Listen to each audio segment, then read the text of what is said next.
And ఒక ఫ్యామిలీలో చూసుకుంటే మీరు అన్నట్టుగా ఉమెన్దే ఎక్కువగా హై స్టాండ్ ఉంటుంది. ఒక ఫిలింలో కూడా ఇప్పుడు ఉన్న ప్రొడ్యూసర్స్లో ఫీమేల్ ప్రొడ్యూసర్ ఉన్నారు, డైరెక్టర్గా ఫీమేల్ ఉన్నారు, సో కాస్ట్లో కూడా మోస్ట్ ఆఫ్ ద ఫీమేల్ ఉన్నారు. ఈ డామినేషన్ ఎలా ఉంది షూటింగ్ టైంలో? బాగుందండి, బాగుంది, చక్కగా. మిగతా వాళ్ళని బాగా టీజ్ చేశారా?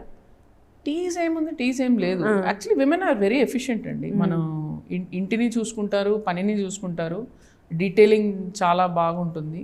నేను ఇంతకుముందు కూడా విమెన్ ప్రొడ్యూసర్స్తో వర్క్ చేశాను, స్వప్న గారితో వర్క్ చేశాను. We had women EPs, Divya Vijay గారు వర్క్ చేశారు. So they are very very efficient. I found మహిళలతో వర్క్ చేయడం very highly efficient people.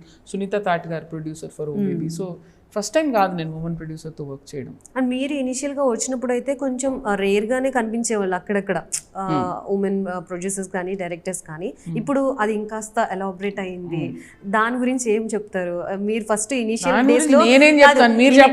Days లో మీరు కూడా ఏమనే వాళ్ళు అని అంటే, మీరు కొత్తగా చూస్తున్నారేమో, ఇదంతా ఎప్పటి నుంచో ఉండింది, ఇక్కడ కొత్త ఏమో, బట్ ఫ్యూచర్ లో ఇది ఇంకా ఎలాబరేట్ అవుతుంది అని అన్నారు. ఎగ్జాక్ట్లీ అదే జరుగుతుంది ఇప్పుడు present.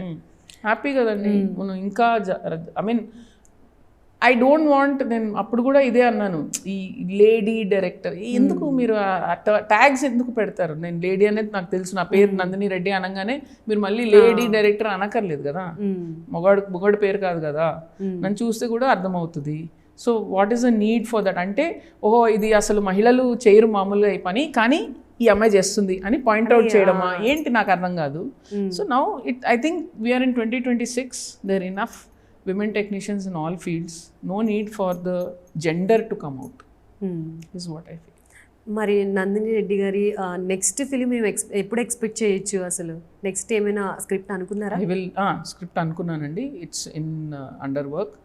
I will announce it at the right time. ముందు ఇది అవ్వనివ్వండి ఫస్ట్. ఇది అయిన తర్వాత అప్పుడు.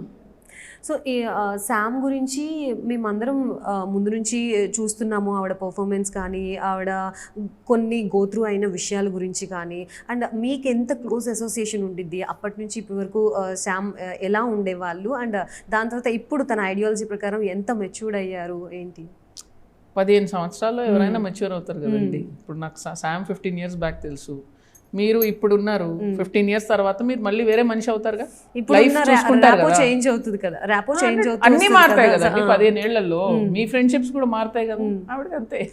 శామ్ తో ఇది హ్యాట్రిక్ కదా మీరు? థర్డ్ ఫిల్మ్ హ్యాట్రిక్ అంటే 3 హిట్లు అవ్వాలి. ఫస్ట్ అవ్వకపోయినా మేమైతే యాక్సెప్ట్ చేసేసాము. So it's not a hattrick. This hopefully will be our second hit. Okay okay.